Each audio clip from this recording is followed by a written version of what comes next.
आप सभी दर्शक का हमारे YouTube चैनल राम का सबका स्वागत है। आज का जो टॉपिक है क्लास 12 से रिलेटेड है। क्लास 12 का जो मंथली एग्जाम आपका हुआ है अक्टूबर 2024, उसका हम लोग MCQ क्वेश्चन आज डिस्कशन करेंगे।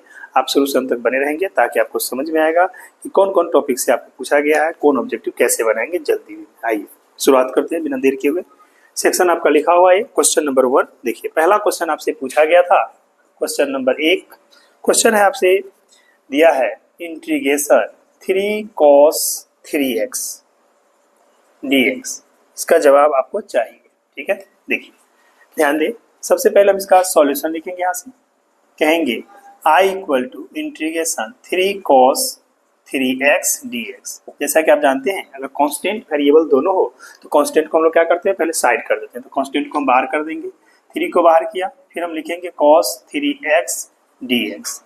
अब बताइए यहाँ पर आपका 3 बाहर रहा, cos का क्या जानते हैं, cos का जो इंटीग्रेशन होगा वो sin x होगा, और यहाँ पर जो x का कोफिशिएंट होता है वो इंटीग्रेशन उससे हम डिवाइड करते हैं और डिफरेंशिएशन से मल्टीप्लाई कर देते हैं। तो आइए हम cos का क्या लिखेंगे, cos x का लिख देते हैं। यहाँ से आपका cos x का लिख देते हैं sin 3x, और x का गुणांक बताइए 3, तो 3 से उसको क्या कीजिएगा, डिवाइड कर दीजिएगा। 3 कैंसिल हो जाएगा और प्लस c इंटीग्रेशन कांस्टेंट जिसको बोलते हैं। तो सही जवाब आया आपका sin 3x प्लस c, जो कि आंसर, अब आंसर हम मैच कराएंगे। तो आंसर देखते हैं sin 3x प्लस c जो मैच करता है b से, इसलिए आप सही टिक लगाएंगे b में। समझ गए पहला क्वेश्चन। आइए क्वेश्चन नंबर 2 की ओर बढ़ते हैं। क्वेश्चन नंबर 2 आपसे क्या पूछा है, देखिए क्वेश्चन पूछा है integration cot square x dx का वैल्यू आपसे जानना चाहता है, क्या होगा। आइए यहाँ से हम सॉल्यूशन लिखते हैं। सबसे पहले i बराबर आप लिखेंगे cot स्क्वायर x dx। आप जानते हैं कि cot स्क्वायर x का इंटीग्रेशन नहीं होता है, तो cot स्क्वायर x किस में बदलेंगे आप, cosec स्क्वायर x में। तो हम यहाँ से लिख देते हैं, इसको कहेंगे cosec स्क्वायर x माइनस 1, ठीक है। ये फार्मूला है आपका किसका, cot स्क्वायर x। आप जानते हैं ना, 10th लेवल तक पढ़ना था, 11th में पढ़ाए होंगे आपको कि cosec square x minus cot square x equal to 1 होता है। तो वहाँ से आप cot स्क्वायर x को लिखेंगे cosec स्क्वायर x माइनस 1। चलिए अब यहाँ से इसको बंटवारा करेंगे तो क्या लिखेंगे, cosec स्क्वायर x dx, ठीक है, माइनस इसका हो जाएगा आपका dx। अब आइए cosec स्क्वायर x का क्या होगा इंटीग्रेशन, बताइए आप। cosec स्क्वायर x का आप जानते हैं कि cot होगा लेकिन माइनस में, तो आप क्या लिखेंगे इसका, माइनस cot x और dx का x प्लस c। यही आपका आंसर होगा। आंसर जब मैच कीजिएगा तो आंसर मैच करेगा जाके c से, ठीक है। तो आपका आंसर सही जवाब c होगा, ठीक। नेक्स्ट क्वेश्चन आपसे क्वेश्चन नंबर 3 क्या पूछा है, सो देखिए क्वेश्चन नंबर 3 क्वेश्चन आपसे पूछा है इंटीग्रेशन 1/x क्यूब dx का वैल्यू जानना चाहता है, क्या होगा। आई जैसा कि आप जानते हैं सॉल्यूशन हम लोग यहाँ से लिखेंगे, कहेंगे i इक्वल टू यहाँ से इंटीग्रेशन, इसको ऊपर ले लीजिएगा तो क्या लिखिएगा, जानते हैं नीचे है तो ऊपर जाएगा तो आपका माइनस हो जाएगा, तो x के पावर -3 dx। इसको हम लिख सकते हैं, पावर जुड़ जाएगा, x के पावर -3 प्लस 1 बाय -3 प्लस 1 और प्लस c, कुल मिला के आप देखेंगे तो ऊपर में हो जाएगा x के पावर -2 बाय -2 और प्लस c। तो इसको हम फाइनल जवाब ऐसा लिख सकते हैं, इसका वैल्यू। देयरफॉर देखिए यहाँ से कि i जो आएगा वो हो जाएगा -1/2 और उसको नीचे उतार लेंगे तो x का स्क्वायर प्लस c, यानी सही जवाब आएगा -1/2 x स्क्वायर प्लस c, जो कि आंसर मैच करेगा आपका b से। इसलिए सही जवाब क्या होगा आपका b। ये क्वेश्चन नंबर 1 से 3 था। आइए नेक्स्ट बढ़ते हैं हम लोग नेक्स्ट क्वेश्चन की ओर। क्वेश्चन नंबर 4 देखिए क्या पूछा है आपसे। क्वेश्चन नंबर 4 में पूछा गया है आपसे integration e⁻x sec x into है 1 प्लस 10x dx। इसका वैल्यू चाहिए, ठीक है।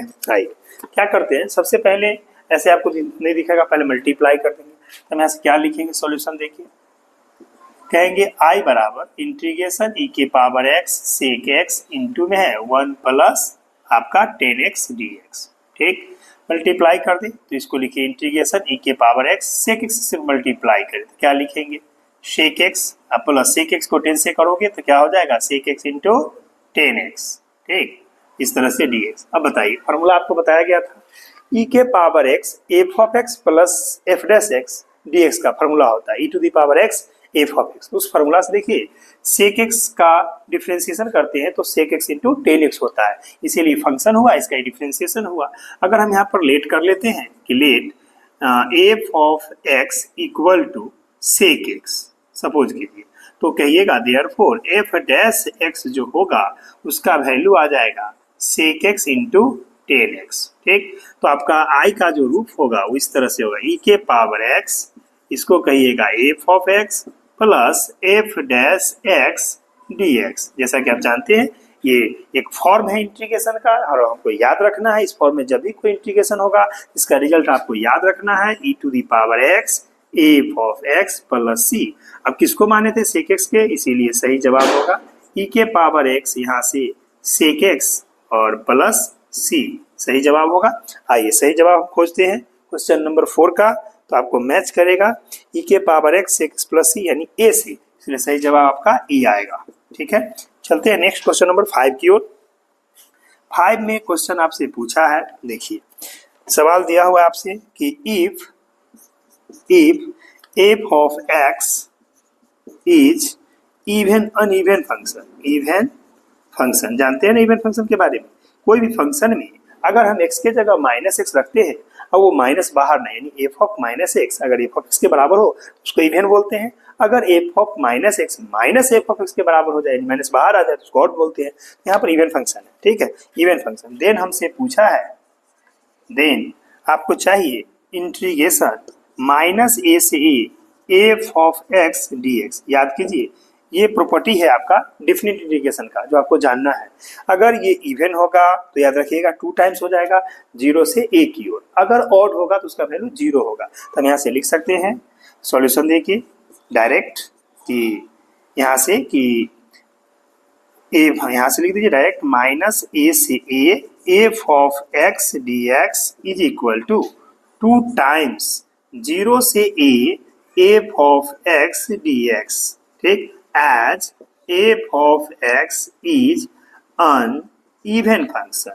even फंक्शन, अगर इवन फंक्शन है तो आप ये लिखेंगे। अगर इसी चीज ध्यान रखिएगा अगर ऑड फंक्शन होगा तो उसका वैल्यू 0 होता है। तो आपका देखिए आंसर मैच कराइए, आंसर मैच करेगा आपको डायरेक्ट यानी सी से जाके, तो इसीलिए आप आंसर लिखोगे आंसर सी। ध्यान रखिएगा अगर यहाँ पर ऑड कहता तो इसका वैल्यू 0 होता, इवन कहेगा तो आप माइनस ए से, इसको हम लोग ब्रेक करते हैं माइनस ए से ए, ठीक है, और फिर यहाँ से तोड़ते हैं ए से 0, तो 2 टाइम्स देके आपको डायरेक्ट लिख दीजिएगा 0 से ए 2 टाइम्स में लिखिएगा। ठीक है, ये था आपका क्वेश्चन नंबर 5। अभी आपने क्वेश्चन नंबर 1 से लेके 5 तक देखा, चलते हैं हम लोग नेक्स्ट क्वेश्चन की ओर। चलते हैं नेक्स्ट क्वेश्चन नंबर 6 क्या कहता देखिए। क्वेश्चन नंबर 6 आपसे पूछा है सवाल, इंटीग्रेशन है a to b और दिया है आपका एक्स स्क्वायर डी एक्स, इसका वैल्यू चाहिए। बहुत आसान, देखिए कैसे हम सॉल्यूशन लिखेंगे। यहाँ से i equal to integration a to b x square d x. जैसा कि आप जानते हैं x के पावर n का इंटीग्रेशन x के power n plus 1 by n plus 1, इसको तोड़ दीजिएगा, n की जगह 2 है तो क्या लिखेंगे x के पावर 3 बाई 3 और लिमिट जो है आपका a से b है, तो आप ऐसा करें 1/3 बाहर, पहले लिखेंगे b का क्यूब माइनस a का क्यूब, अपर लिमिट माइनस लोअर लिमिट, यही आपका आंसर होगा। आंसर हम चूज करते हैं तो 1/3 एक बी क्यू माइनस ए क्यू यानी आंसर ए मैच करेगा। सही जवाब आप ए लगाओगे क्वेश्चन नंबर 6 का। चलते हैं क्वेश्चन नंबर 7 की ओर, देखिए क्या कहता है 7। क्वेश्चन नंबर 7 आपसे पूछा है, इंटीग्रेशन दिया है आपका 1 से 4 dx। ध्यान दीजिए पूरा इंटीग्रेशन सवाल आया है, समझिए। देखिए आइए यहाँ सब सॉल्यूशन करते हैं। जैसा कि आप जानते हो i बराबर इंटीग्रेशन 1 से 4 dx, क्या लिखोगे dx का हो जाएगा x, तो आप इसको लिख दोगे x और इसका 1 से 4। पहले क्या रूल है, पहले upper limit minus lower limit, पहले x की जगह 4 डालेंगे तो लिखेंगे 4 माइनस 1 यानी घटा के आपका 3 आएगा आंसर। आंसर जब चूज करते हैं तो आंसर बी से मैच करेगा, इसलिए आपका सही जवाब बी होगा। चलिए नेक्स्ट क्वेश्चन नंबर 8 की ओर बढ़ते हैं।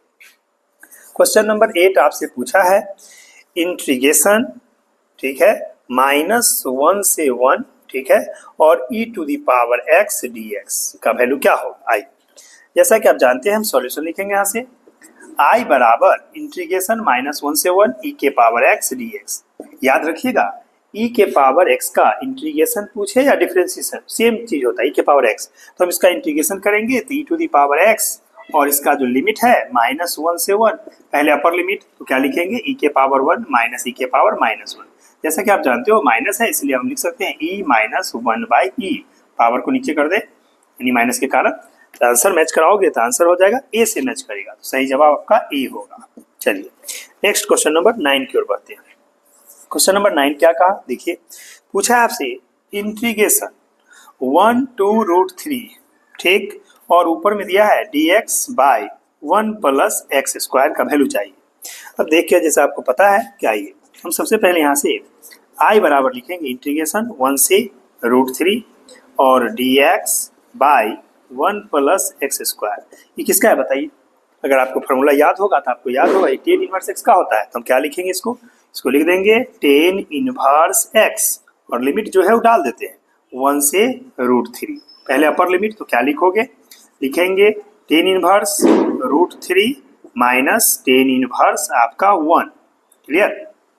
अब आइए सोचिए क्या लिखेंगे यहाँ पर, tan इनवर्स tan में कितना का वैल्यू तो यानी tan 60, इसको क्या लिखेंगे tan π/3 माइनस कर देते हैं tan इनवर्स कितना का वैल्यू 1 तो tan 45 यानी 45 तो π/4, आप इतना देखिए। अब आइए यहाँ से जानते हैं फार्मूला कि tan इनवर्स और tan रहेगा तो इसका tan इनवर्स tan x तो x होता है, तो इसको क्या लिखेंगे हम लोग लिखेंगे π/3 माइनस π/4। अब दोनों का एलसीएम लेते हैं तो एलसीएम हुआ 12, 3 से दिए 4 तो यहाँ लिखिए 4π माइनस 3π, ठीक है, घटा के आ जाएगा π/12 आपका आंसर जब हम मैच कराएंगे तो आंसर मैच करेगा डी से, इसलिए सही जवाब इसका डी होगा ऑप्शन, ठीक। अब आपसे क्वेश्चन नंबर 10 पूछा है, देखिए बहुत आसान है, ध्यान दें। क्वेश्चन पूछा है आपसे कि the order of the differential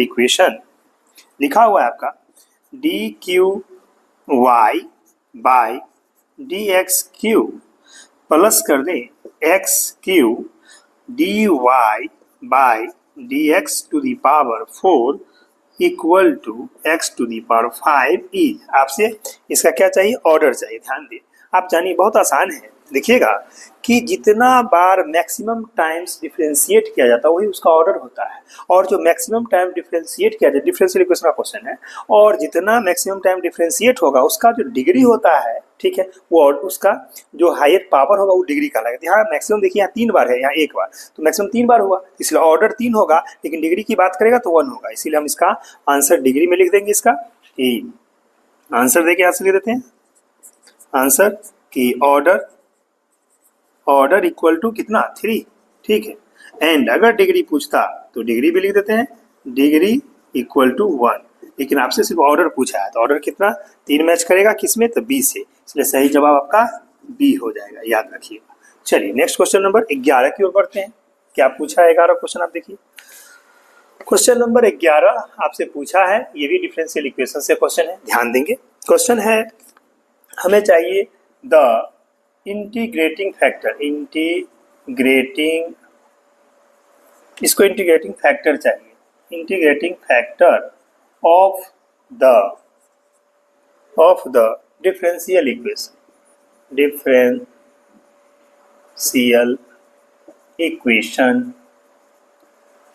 equation दिया है आपका dy by dx plus 2y tan x equal to sine x is पूछता है। आइए आप जानते हैं कि डिफरेंशियल इक्वेशन 2 टाइप का होता है, एक तो यही आपका किस फॉर्म में dy by dx plus py equal to q, जहाँ p और q x का फंक्शन होना चाहिए या कांस्टेंट होना चाहिए, वो उसी फॉर्म में ये दिया हुआ आपका, यानी आप इसको अगर सजाओगे तो ऐसा सॉल्यूशन लिखो कि जो गिवन डिफरेंशियल इक्वेशन हो जाएगा dy by dx plus 2 tan x into, इसको ब्रैकेट में देते हैं, into y equal to sine x, कहेंगे इतना, which is a linear differential equation is of the form, किस फॉर्म में है तो याद रखिएगा dy by d x plus p y equal to q, where p का वैल्यू आप देख पा रहे हो 2tan x है एंड q का वैल्यू आपका sin x है। ठीक है, अब इस समय याद रखिएगा नाउ इंटीग्रेटिंग फैक्टर जिसको हम लोग IF बोलेंगे वो होता है formula e to the power integration p dx। ठीक है, तो क्या लिखाएगा देखिए e के पावर इंटीग्रेशन p कितना वैल्यू है, p का वैल्यू 2tan x है। ठीक है, हम लिख देते हैं इसको 2tan x dx। जैसा कि आप जानते हैं ये e के पावर 2 बाहर और इंटीग्रेशन हमारा tan x dx। tan x का 2 होता है, पहला होता है आपका क्या मालूम है, उसका हो जाएगा माइनस में कहिएगा cos x या सेक में जाएगा तो log sec x, दोनों log में, तो इसको हम लिख देते हैं e के पावर 2 और यहाँ लिख देते हैं log sec x। ठीक है, इसका इंटीग्रेशन अब ये स्क्वायर में चला जाएगा तो इसको लिख सकते हैं e के power log sec square x। और याद रखिए e के पावर अगर e बेस में जो भी चीज होता है वो x होता है, इसका जवाब आएगा आपका डायरेक्ट यहाँ से sec स्क्वायर x, रीजन डाल देंगे कि since e to the power log e base पर x का वैल्यू x होता है, इतना। तो यही आपका आंसर जब हम मैच कराएंगे sec स्क्वायर x तो आंसर मैच करेगा C से, इसीलिए सही जवाब आपका C होगा। अभी तक आपने क्वेश्चन नंबर 6 से लेके क्वेश्चन नंबर 11 तक देखा, इसमें आपका इंटीग्रेशन और डिफरेंशियल इक्वेशन से पूछा गया। चलते हैं हम लोग नेक्स्ट क्वेश्चन की ओर। चलिए नेक्स्ट क्वेश्चन नंबर 12 की ओर बढ़ते हैं। क्या पूछा है क्वेश्चन नंबर 12 में, देखिए क्वेश्चन नंबर 12 आपसे पूछा है सवाल, इंटीग्रेशन है 1 से लेके आपका 9 तक जाना है, dx बाई रूट एक्स है। जैसा कि आप इसका वैल्यू चाहिए, देखिए सॉल्यूशन हम लोग लिखेंगे यहाँ से i इक्वल टू इंटीग्रेशन 1 से लेके 9 तक dx बाई रूट एक्स। जैसा कि आप जानते हैं उसको ऊपर ले जाएंगे तो क्या हो जाएगा, माइनस लगेगा, तो हाफ पावर है, इसको हम लिख सकते हैं इंटीग्रेशन 1 से 9 और x के पावर ऊपर गया तो -1/2 dx। अब इसका फार्मूला जो है यानी 1 प्लस होगा उस पर तोड़ दिए तो क्या लिखेंगे, x के पावर -1/2 प्लस 1 बाई -1/2 प्लस 1 और -1 से नहीं है 1 से लेके आपका कहाँ तक गया है, 1 से लेके 9 तक। फिर देख लीजिएगा लिमिट 1 से लेके 9 तक है। ठीक है, अब आइए तो फाइनल जब हम इसको देखते हैं तो क्या देगा वैल्यू, ये हो जाएगा देखिए -हाफ प्लस 1 तो हाफ बचेगा, तो x के पावर 1/2 बाई 1/2। ठीक, और यहाँ 1 से 9 तो कुल मिला के ऊपर जाके 2 बाहर और ये हो जाएगा आपका यहाँ से √9 माइनस √1। ठीक है, यानी हाफ पावर को रूट बोलते हैं। अब भाई इसका क्या निकलेगा, ये 2, ये हो जाएगा आपका 3 माइनस 1 आ गया 2, तो आप लिख सकते हैं 2 मल्टीप्लाई 2 तो 2 2 जा 4, जो कि सही आंसर होगा। चूज करेंगे हमारा ऑप्शन ए मैच करेगा। चलिए नेक्स्ट क्वेश्चन नंबर हमारा 13 है। देखिए 13 नंबर क्या दिया है, 13 में आपसे पूछा है इंटीग्रेशन -π से पाई और यहाँ पर साइन के पावर 5x dx दिया हुआ है। ध्यान दें ये -π से पाई है, प्रॉपर्टी लगेगा, याद रखिए साइन के पावर 5x है, ये आपका ऑड फंक्शन है क्योंकि साइन में जब आप -x डालोगे तो -sin x होता है, इसलिए ऑड है। ऑड में हमको इसको डायरेक्ट याद रखना है, हम कहेंगे यहाँ से सॉल्यूशन देखिए कि वी नोटेड या डायरेक्ट लिखिए कि सिंस साइन के power 5x is odd function, ये ऑड फंक्शन है, ऑड फंक्शन। देयरफॉर जो इंटीग्रेशन -π से पाई साइन के पावर 5x dx का होगा उसका 0 रखेंगे आप याद। आंसर अगर इवन होता तो क्या है याद रखिए 2 टाइम्स 0 से पाई और आपका हो जाता साइन 5x dx होता, तो इसका याद रखिएगा 0। आंसर मैच करेगा आपका ई से, ये प्रॉपर्टी है आपको जानना। ठीक है, आइए क्वेश्चन नंबर 14 क्या पूछा है उसको देखिए। 14 में आपसे पूछा है इंटीग्रेशन -π/2 से π/2 और यहाँ पर दिया है आपका cos x dx। ध्यान दें cos x dx का वैल्यू और कीजिए cos x क्या है, cos x का इवन फंक्शन है, क्यों, क्योंकि cos में अगर एंगल में -x डालेंगे तो वो cos x होता है, माइनस बाहर नहीं निकलता है, इसलिए आपका ही इवन फंक्शन है। इसका प्रॉपर्टी लगा दीजिएगा, तो सॉल्यूशन में डायरेक्ट लिखिएगा कि since cos x is an even function, ये इवन फंक्शन है, क्यों है? As cos minus x equal to cos x, इसीलिए। ठीक, तो हम कह सकते हैं कि देयरफॉर अब जो हमारा integration minus pi by two से pi by two d cos x है, उसका वैल्यू कुछ ऐसा होगा। देखिए cos x dx को लिखेंगे 2 टाइम्स 0 से पाई बाई टू प्रॉपर्टी है और cos x और dx हो जाएगा। जैसा कि आप जानते हैं ये 2 सही रहा।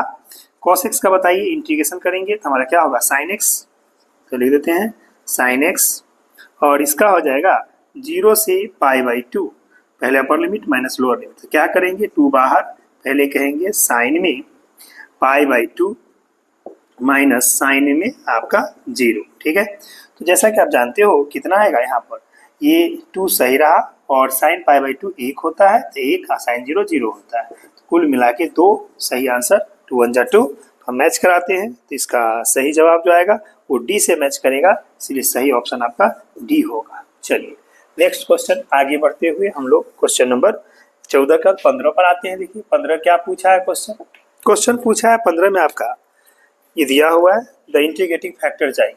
द इंटीग्रेटिंग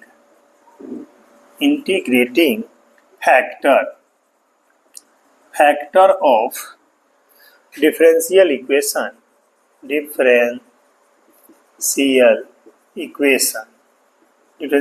दिया हुआ है। डिफरेंशियल इक्वेशन सवाल है आपका इस तरह से, dx बाई dy उल्टा for plus 1 by 1 plus y square into x equal to tan inverse y बटा 1 प्लस वाई स्क्वायर इज पूछा है। देख लीजिए, इसका हमें चाहिए इंटीग्रेटिव फैक्टर, वही आई एफ डिफरेंशियल इक्वेशन दूसरे टाइप का है, तो हम लोग इसका सॉल्यूशन ऐसे लिखेंगे, कहेंगे वी नो डैट, हम लोग जानते हैं, वी नो डैट, क्या जानते हैं? सो देखिए लिखेंगे कि d x by d y plus 1 by 1 plus y square into x equal to tan inverse y बटा 1 plus y square is a linear differential equation is of the for इतना is a linear equation differential equation of the for किस रूप में है? इसका रूप होगा d x बटा डी वाई प्लस पी यानी p x equal to q, where दिख रहा है आपको p का वैल्यू क्या है? p का वैल्यू है 1 by 1 plus y square and q का जो वैल्यू है आपका tan inverse y by 1 plus y square. ठीक, अब कहेंगे नाउ हमें क्या चाहिए? इंटीग्रेटिंग फैक्टर आई एफ, याद रखिएगा e to the power integration p, और y में है तो p dy होगा, यहाँ से वैल्यू बैठा देंगे e के पावर इंटीग्रेशन क्या है? इसका value 1 by 1 plus y square d y, ये आपका टेन इनवर्स, तो इसको लिख सकते हैं e के पावर टेन इनवर्स y। ठीक, ये आपका इंटीग्रेटिंग फैक्टर आया, तो e to the power tan inverse y जो आंसर मैच कराएंगे तो आंसर आपका b से मैच करेगा, इसीलिए सही जवाब आपका b होगा। इस तरह से आपने देखा है कि ये क्वेश्चन 15 नंबर जो है इंटीग्रेटिंग फैक्टर से रिलेटेड है। ठीक, इसका सही जवाब क्या आएगा? आपका b आ जाएगा। ओके, चलिए हम लोग चलते हैं नेक्स्ट क्वेश्चन। चलिए नेक्स्ट क्वेश्चन नंबर 16 क्या पूछा है, देखिए क्वेश्चन है आपसे, क्वेश्चन नंबर 16 की बात करें।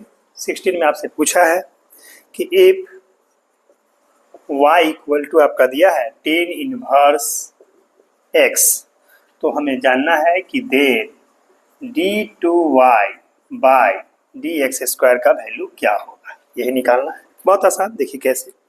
हम यहाँ से आते हैं, इसको बताना चाहेंगे आपको, हम यहाँ से सॉल्यूशन लिखेंगे, कहेंगे कि हियर जो y दिया है आपका वो है टेन इनवर्स x, डिफ्रेंशिएट कर दीजिए dy by dx equal to, तो d टेन इनवर्स x का मालूम है 1 बाई 1 प्लस एक्स स्क्वायर हो जाएगा, इसका डिफ्रेंशिएशन कर दिए। फिर से कहेंगे अगेन डिफ्रेंशिएट करते हैं, तो d2y by d x square, तो क्या करेंगे इसको ऊपर ले लीजिए, तो d1 प्लस एक्स स्क्वायर के power -1 by 1 plus x square उसके respect into d1 plus x square by d x. तो क्या देगा, यहाँ से आप देख पाओगे d2y by d x square equal to power है तो -1, इस पर हो जाएगा 1 प्लस एक्स स्क्वायर के पावर -2 इंटू 1 का 0 और इसका आपका 2x होगा। फाइनल जो हमारा जवाब आएगा d2y by d x square उसका आएगा, देखिए ऊपर में -2x को नीचे उतार दीजिए प्लस करने के लिए, तो 1 प्लस एक्स स्क्वायर का पावर 2, यही आपका जवाब होगा। इसको मैच कराइएगा 16 का, तो आंसर मैच करेगा आपसे, यानी डायरेक्ट डी पर, तो हम लिखेंगे ऑप्शन डी सही होगा मेरा। हाई नेक्स्ट क्वेश्चन 17 की ओर बढ़ते हैं।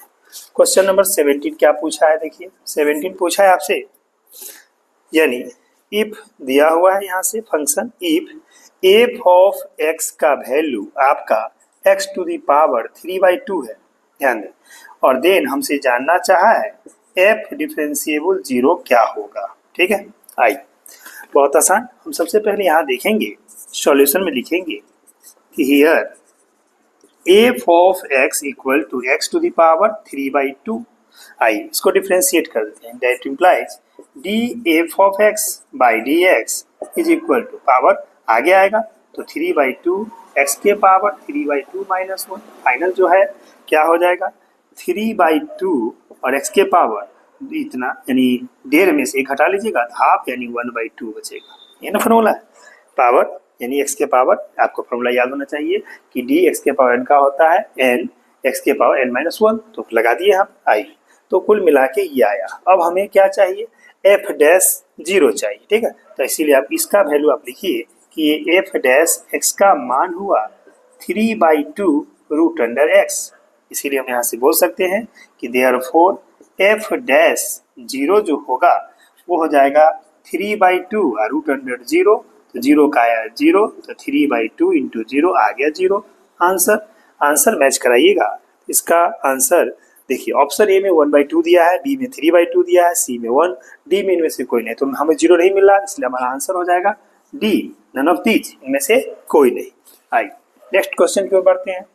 क्वेश्चन नंबर आपका अगला पूछा है 18, देखिए क्वेश्चन 18 क्या पूछा है आपसे, 18 पूछा है आपका यहाँ से कि इफ, सवाल आपका देख लीजिए, इफ एफ ऑफ एक्स का वैल्यू दिया है एक्स स्क्वायर -2, ठीक है, और जानना चाहता है आपसे कि देन इंटीग्रेशन 0 से 1 और F of X D x का वैल्यू क्या होगा। बहुत आसान, देखिए कैसे, सबसे पहले हम क्या करेंगे, सॉल्यूशन लिखते हैं, यहाँ से कहेंगे पहले इंटीग्रेट कर देते हैं, तो लिखते हैं i इक्वल टू इंटीग्रेशन 0 से 1 F of X D x, value बैठा दें, तो क्या लिखेंगे इंटीग्रेशन 0 से 1 और ये हो जाएगा आपका एफ एक्स का value x square -2 d x. I पहले इंटीग्रेट करेंगे तो क्या होगा, एक्स स्क्वायर को आप क्या लिखेंगे, लिखिएगा एक्स क्यूब बाई 3, एक पावर बढ़ गया, -2 बाहर, और dx का आप जानते हैं कि x होता है तो 2x लिख सकते हो, कोई दिक्कत नहीं, आया 0 से 1, ठीक है, लिमिट 0 से 1, जैसा कि आप जानते हो पहले upper limit minus lower limit करेंगे, तो क्या लिखेंगे, देखिए इसको कह सकते हैं पहले 1 डालेंगे तो 1/3 -2, 2 1 जा, ऐसे दे दीजिए, माइनस जब 0 डालेंगे तो 0 माइनस माइनस प्लस हो जाएगा 2 × 0, ठीक है, फाइनल जो जवाब है 1/3 -2, ये सब तो 0 हो चुका है।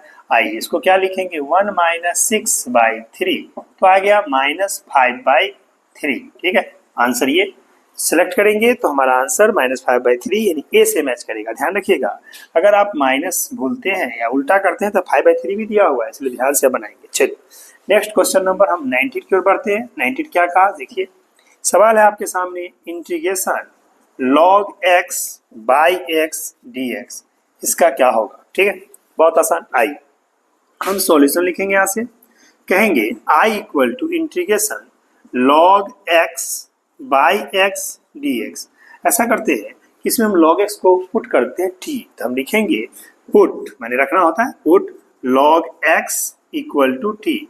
जैसे ही आप log x को t डालोगे, इसको डिफ्रेंशिएट करो तो log x का क्या याद किए हैं, तो 1/x dx बराबर dt। अब यहाँ पर हमारा इसका वैल्यू इंटीग्रेशन इस तरह से, नाउ i बराबर ऊपर में हम log x को t डालें तो t और 1/x dx का हम जानते हैं dt, तो इसका क्या हो जाएगा इंटीग्रेशन t²/2। अब यहाँ से हमारा 1/2 बाहर और t किसको माने, t माने log x को, तो इसको लिख देंगे log x का whole square plus c, integration है तो यहाँ पर प्लस c दे सकते हो, कोई दिक्कत नहीं। अब आइए तो क्या आएगा, 19 का सही जवाब जो है 1/2 log x का whole square plus c, answer b से मैच करेगा, इसीलिए हमारा आंसर सीट में बी आएगा सही जवाब। ठीक है, इस तरह से आपने क्वेश्चन नंबर 16 से लेके क्वेश्चन नंबर 19 तक देखा। अब हम बढ़ते हैं नेक्स्ट क्वेश्चन पे, चलते हैं नेक्स्ट क्वेश्चन। क्वेश्चन नंबर 19 हो चुका है आपका। अब हम लोग आगे बढ़ते हैं क्वेश्चन नंबर 20 की। क्वेश्चन नंबर 20 क्या पूछा है, देखिए पूछा है आपसे इंटीग्रेशन 0 से π/4 और यहाँ पर है आपका tan theta into cot theta d theta का वैल्यू क्या होगा। देखिए सबसे पहले हम लोग यहाँ सॉल्यूशन लिखेंगे, कहेंगे i इक्वल टू इंटीग्रेशन 0 से π/4, यहाँ पर आपका tan theta into cot theta into d theta. जैसा कि आप जानते हो कोई भी टी रेशियो और उसका रेसिप्रोकल पावर 1 होता है, यानी tan कॉट का प्रोडक्ट 1 हो गया, तो हम इसको अगले स्टेप में ऐसे लिख सकते हैं कि 0 से π/4 और ये 1 हो गया इंटू डी थीटा। रीजन डाल देंगे कि since tan theta into cot theta equal to 1 होता है। कैसे, कॉट को लिख सकते थे, तो 10 कट गया तो आ गया। अब यहाँ से डी थीटा का इंटीग्रेट करेंगे तो हमें मिलेगा थीटा। ठीक है, और लिमिट जो है 0 से π/4, पहले अपर लिमिट तो π/4 माइनस 0, फाइनल जवाब π/4 आया, यानी आंसर मिलाइएगा तो आंसर बी से मैच करेगा, इसलिए सही जवाब आपका बी ऑप्शन होगा। नेक्स्ट क्वेश्चन नंबर, अब बढ़ते हैं 21 की ओर। 21 बहुत आसान है, आपसे पूछा है, सवाल पढ़िएगा, which of the following measure is vector, कौन वेक्टर है, यानी हमें वेक्टर चुनना है। विच ऑफ दिए गए, विच ऑफ द फॉलोइंग दिए गए में से फॉलोइंग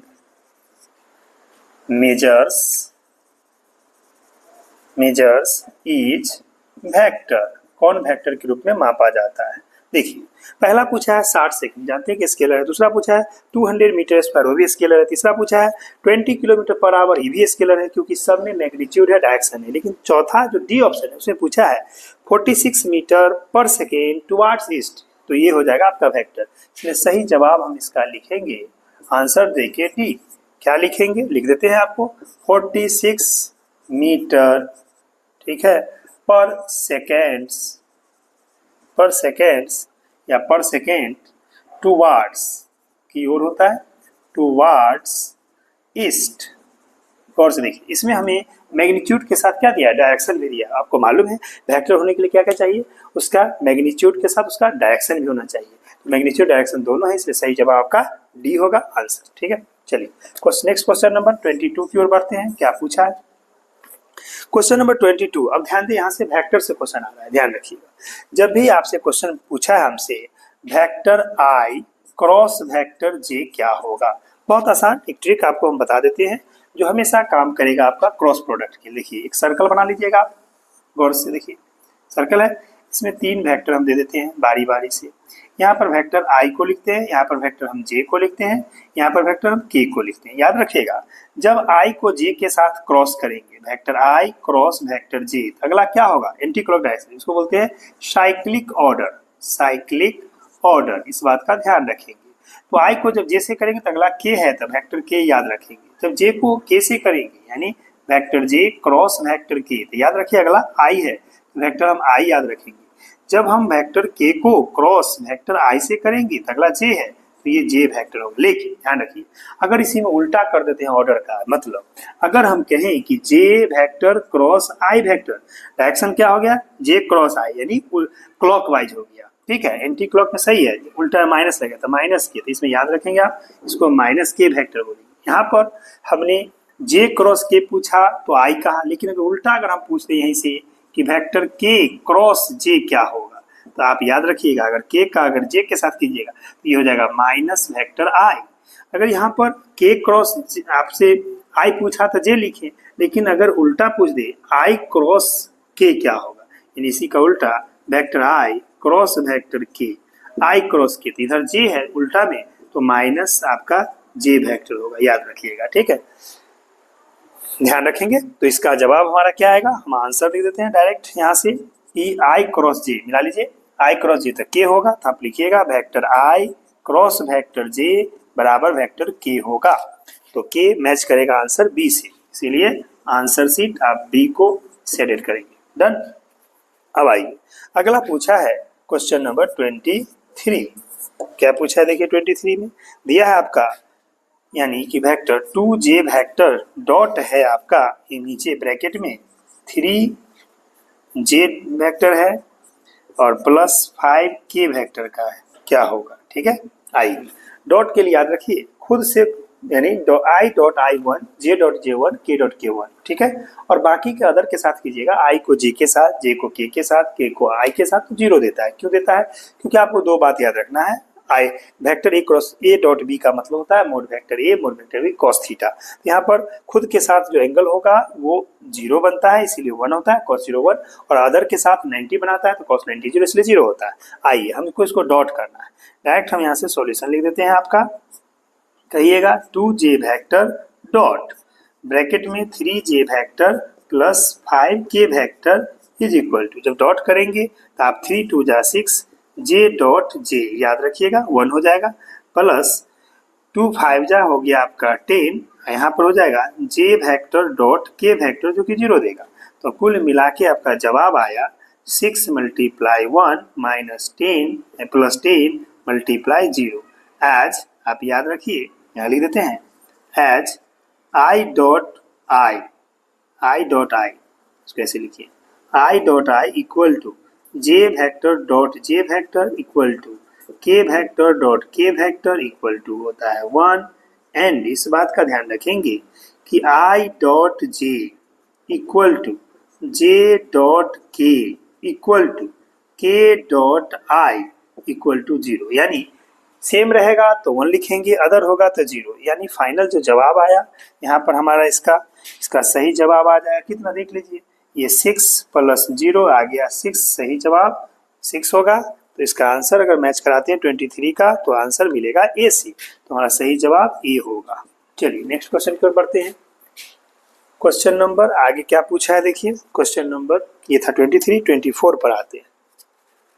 24 पूछा है आपसे, यहाँ से 24 क्या क्वेश्चन है समझिए। क्वेश्चन कहता है कि एक वेक्टर ए परपेंडिकुलर है वेक्टर बी, देन हमसे जानना चाहा है वेक्टर ए डॉट वेक्टर बी क्या होगा। बहुत आसान है।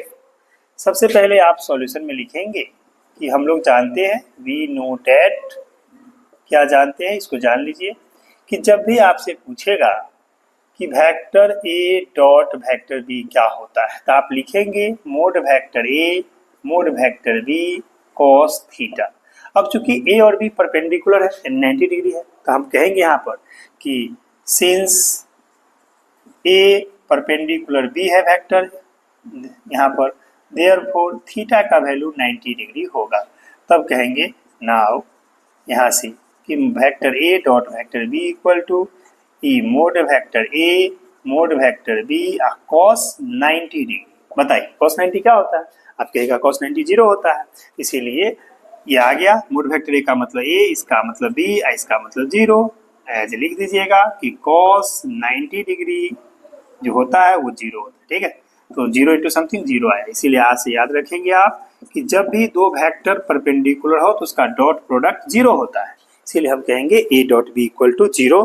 तो आंसर मैच कराएंगे क्वेश्चन नंबर 24 का, तो आपका 24 का आंसर सीट आ जाएगा, यानी सी, सही जवाब सी होगा। ठीक है, चलिए क्वेश्चन नंबर 25 की ओर बढ़ते।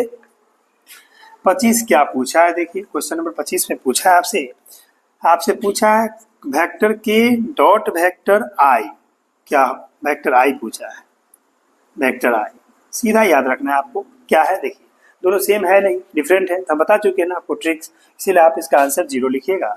तो डॉट प्रोडक्ट, और एक बात और याद रखिएगा, दो वेक्टर का डॉट प्रोडक्ट स्केलर क्वांटिटी होता है, इसलिए उसको हम 0 लिखेंगे, लेकिन इसी जगह क्रॉस प्रोडक्ट होता तो वेक्टर क्वांटिटी होगा, जो आगे आएगा सवाल आपको बताएंगे। तो यहाँ पर हम याद रखेंगे कि वी नो डैट हम लोग जानते हैं, क्या जानते हैं, देखिए हम लोग जानते हैं कि vector I dot vector j equal to vector j dot vector के इक्वल टू वेक्टर के dot vector i equal to 0।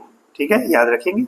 And इस बात को भी याद रखेंगे, i dot I equal to J dot J equal to k vector dot k vector equal to 1, भूलिएगा नहीं। ठीक है, तो सही जवाब क्या आएगा, आएगा 0। यानी हमारा आंसर सीट जो होगा इसका वो ए मैच करेगा, ए में है आपका 0 दिया हुआ। ठीक है, आइए 25 के बाद हम लोग चलते हैं क्वेश्चन नंबर 26। क्या कहा था देखिए, क्वेश्चन नंबर 26 में दिया है आपसे, पूछा है 4i vector minus 2j vector dot करने के लिए कहा है आपसे क्या, 3j vector plus 5k vector का डॉट क्या होगा। आई बहुत आसान, देखिए जैसा कि आप जानते हैं ऊपर में बता चुके हैं, आई dot I one, J dot J one, के डॉट के वन, आई डॉट जे जीरो, जे डॉट के जीरो, के डॉट आई जीरो। तो आप डायरेक्ट इसको लिख दीजिए यहाँ से सॉल्यूशन देखिए कि 4i vector minus 2j vector dot 3j vector plus 5k vector is equal to, I को देखिए सब 0 होगा, तो यानी आई वाला है ही नहीं, तो इसको इससे करेंगे तो ये हो गया 0। जब 4 को इसके साथ करेंगे 5k के साथ तो ये भी हो जाएगा आपका प्लस 0। ठीक है, और जब 2j को इसके साथ करेंगे तो -6, यहाँ पर हो जाएगा j डॉट j जो कि 1 देगा, और जब इसको इसके साथ करेंगे तो माइनस हो जाएगा 5 to 10 यानी k इंटू j, 0 हो जाएगा डायरेक्ट। अब हमारा जवाब जो आएगा वो लिख देते हैं यहाँ पर -6 इंटू 1 यानी -6। आंसर जब मैच कराइएगा तो 26 का आपका मैच करेगा सी से, इसीलिए सही जवाब आप सी लिखोगे। ठीक है, ध्यान रखिएगा, आई डॉट आई 1 होता है, जे डॉट जे 1 होता है, के डॉट के 1 होता है, जो कि हम ऊपर में लिखे उसी का यूटिलाइज करके हमने ला दिया -6। चलते हैं हम लोग next question,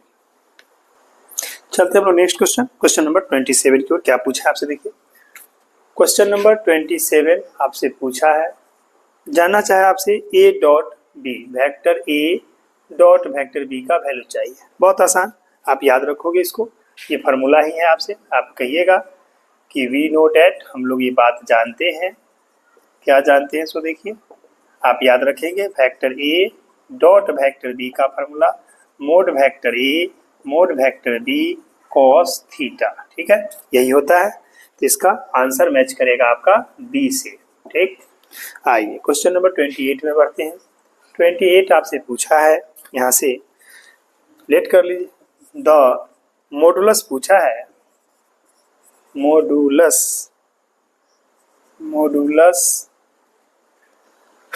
of 3i vector plus 4j vector plus 5k vector is modulus. आप याद रखिए, अगर हम इसको वेक्टर ए मानते हैं, इसका मोड निकालेंगे, मोड वेक्टर तो रूट अंडर आई कंपोनेंट का स्क्वायर प्लस जे कंपोनेंट का स्क्वायर प्लस के कंपोनेंट, तो हम यहाँ से यहाँ लेट कर लेते हैं सॉल्यूशन में, कहेंगे let vector a equal to 3i vector plus 4j vector plus 5k vector.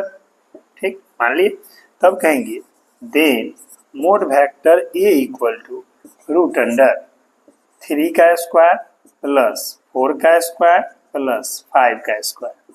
ध्यान रखना है, जो भी वेक्टर होता है आई जे के, उसके कंपोनेंट के स्क्वायर करके रूट अंडर डाल दीजिए। क्या आ जाएगा, देखिए ये हो जाएगा 9, ये हो जाएगा 16, ये हो जाएगा 25। जब ऐड कीजिएगा 25 25 50 तो रूट 50, उसको आप लिख सकते हैं, यानी 2 मल्टीप्लाई 5 मल्टीप्लाई 5, 2 5 बाहर निकलेगा तो क्या आ गया 5√2, ये हुआ मॉडुलस। तो आपका 5√2 आंसर, यानी आंसर बी से मैच करेगा, सही जवाब आपका बी होगा। चलते हैं क्वेश्चन नंबर 29। क्या पूछा है, 29 में पूछा है, अगर यहाँ से इफ वेक्टर ए पैरेलल है वेक्टर बी की, देन आपसे जानना चाहा है वेक्टर ए क्रॉस वेक्टर बी क्या होगा। ध्यान, आपको मालूम है यहाँ पर ए पैरेलल बी है, तो हम कहेंगे सॉल्यूशन में लिखेंगे कि वी नो डैट, हम लोग ये बात जानते हैं कि वेक्टर ए क्रॉस वेक्टर बी का फार्मूला मोड वेक्टर ए mod vector B sine theta into unit vector N होता है। ठीक है, अब आइए अब कहेंगे कि सिंस वेक्टर ए पैरेलल है वेक्टर बी, ठीक है पैरेलल है, देयरफॉर थीटा का वैल्यू 0 होगा। ठीक है, खुद या नहीं तो 180 डिग्री होगा, तो आइए हम 0 ले लेते हैं। तब कहेंगे कि therefore vector A cross vector B equal to mod vector A mod vector B और sine 0 into unit vector N. तो कुल मिला के आप जानते हैं A B 0 into unit vector N हुआ। तो फाइनल जवाब आपका 0 मल्टीप्लाई यूनिट वेक्टर एन, जो कि आपको इसको 0 वेक्टर बना दिया। याद रखिएगा, आप 0 लिखिएगा तो स्केलर क्वांटिटी होगा। हम जानते हैं कि दो वेक्टर का क्रॉस प्रोडक्ट वेक्टर प्रोडक्ट होता है, इसीलिए इसका वेक्टर 0 वेक्टर आंसर आएगा, न कि 0। इसलिए आप आंसर मिलाएंगे तो ए से मैच करना चाहिए, इसलिए सही जवाब आपका ए होगा। गलती से आप बी नहीं लिखेंगे, बी में 0 दिया होगा। आइए आगे बढ़ते हुए हम लोग चलते हैं क्वेश्चन नंबर लास्ट 30 क्या पूछा है। देखिए क्वेश्चन पूछा है आपसे वेक्टर आई डॉट, यहाँ पर ब्रैकेट के अंदर में वेक्टर जे क्रॉस वेक्टर के दिया इक्वल टू। ध्यान दें, इस तरह से आप बचपन से बोर्ड मास का रूल पढ़े थे। पहले हम ब्रैकेट का क्रिया करेंगे, उसके बाद आगे उसी तरह से यहाँ भी पहले ब्रैकेट का वर्क होगा। तो हम लोग क्या लिखेंगे, देखिए हम लोग सॉल्यूशन में कैसे बनाते हैं, वेक्टर आई डॉट वेक्टर जे क्रॉस वेक्टर के। आपको याद होगा हम बताए हैं, वेक्टर आई सही रहा, जे क्रॉस के यानी ऑर्डर में। देखिए अगर आपको याद नहीं तो सर्कल बना लें, सर्कल को याद रखिएगा इस तरह से, ऐसे इस डायरेक्शन में। यहाँ पर वेक्टर आई दीजिए, यहाँ पर वेक्टर जे दीजिए, यहाँ पर वेक्टर आप के दीजिए और बताइए सोच के। आई जे तो के कहिएगा, हमसे जे के पूछा है, जे क्रॉस के तो आई देगा, इसलिए इसका वैल्यू आपका आई आ गया। रीजन लिख देंगे, यहाँ देख लीजिए, आई वेक्टर क्रॉस जे वेक्टर पूछेगा तो के वेक्टर बोलेंगे, जे वेक्टर क्रॉस अगर के पूछेगा तो हम आई वेक्टर बोलेंगे, यही ने पूछा था। और यहाँ पर अगर आपसे के वेक्टर क्रॉस आई वेक्टर पूछेगा तो आप जे वेक्टर बोलेंगे। इसको याद रखना है, साइक्लिक ऑर्डर, साइक्लिक ऑर्डर में हम लोग याद रखेंगे। ठीक है, तो अब आया आई डॉट आई, और आगे क्या बताए थे आपको, आई 1 होता है, इसको याद रखिएगा 1। आंसर जब मैच कराएंगे तो आंसर मैच करेगा बी से, और इसमें हमें नोट इस बात को ध्यान रख लेंगे क्योंकि वेक्टर से कुछ बातें पूछा गया है जो आपको याद रखना है। पहला क्या याद रखना है, सोच समझिए। आपको याद रखना है वेक्टर ए डॉट वेक्टर बी का फार्मूला, मोड वेक्टर ए mod vector B cos theta. ठीक है, यही से अगर आपसे पूछा जाए कि कॉस थीटा क्या होगा तो याद रखिएगा, डायरेक्ट आप कहेंगे A vector dot vector B by mod vector A mod vector B. ठीक है, अगर थीटा पूछा जाए इसी जगह तो हम बोलेंगे theta equal to cos inverse, इस तरह से vector A dot vector B by mod vector A mod vector b. इस बात को याद रखेंगे। ठीक है, अब आइए अगर आपसे पूछा जाए वेक्टर ए क्रॉस वेक्टर बी क्या होता है तो इसको याद रखिएगा, मोड वेक्टर ए mod vector B sine theta into unit vector n. जहाँ पर जो यूनिट वेक्टर एन है वो हमारे वेक्टर ए क्रॉस बी पर परपेंडिकुलर है, 90 डिग्री राइट हैंडेड सिस्टम होता है। अगर यहाँ से गौर कीजिए, अगर हम इस दोनों का मैग्नीट्यूड करें तो क्या होगा, मोड वेक्टर यानी magnitude of vector A cross b equal to mod vector A mod vector B, और ये आपका sine theta. Unit vector n का यहाँ लिख देते हैं कि सिंस यूनिट वेक्टर एन का मैग्नीट्यूड 1 होता है। ठीक है, तो ये आ गया। अब अगर यहाँ से पूछा जाए आपसे कि साइन थीटा क्या होगा तो आप याद रखेंगे वेक्टर ए क्रॉस वेक्टर बी का mod by mod vector A mod vector B होता है।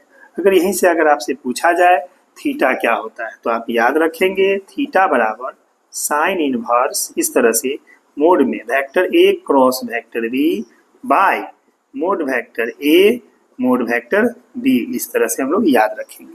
ठीक, दूसरी बात आप याद रखेंगे, अगर हम I vector dot I vector I dot I equal to J dot J equal to vector के डॉट वेक्टर के इक्वल टू 1 खुद के साथ डॉट प्रोडक्ट। दूसरा, अगर हमें आई डॉट जे हो या जे डॉट के हो या के वेक्टर डॉट आई वेक्टर हो, इसका वैल्यू 0 होता है। क्रॉस में आई अगर हम कहें आई क्रॉस जे, इसको याद रखिएगा के। अगर पूछा जाए जे क्रॉस के, इसको आप आई याद रखेंगे वेक्टर, या पूछा जाए आपसे के वेक्टर क्रॉस आई वेक्टर, इसको आप याद रखेंगे जे वेक्टर, ठीक। लेकिन इसका उल्टा अगर पूछा जाए आपसे कि अगर जे वेक्टर क्रॉस आई वेक्टर क्या होगा, तो इसको माइनस के वेक्टर याद रखेंगे।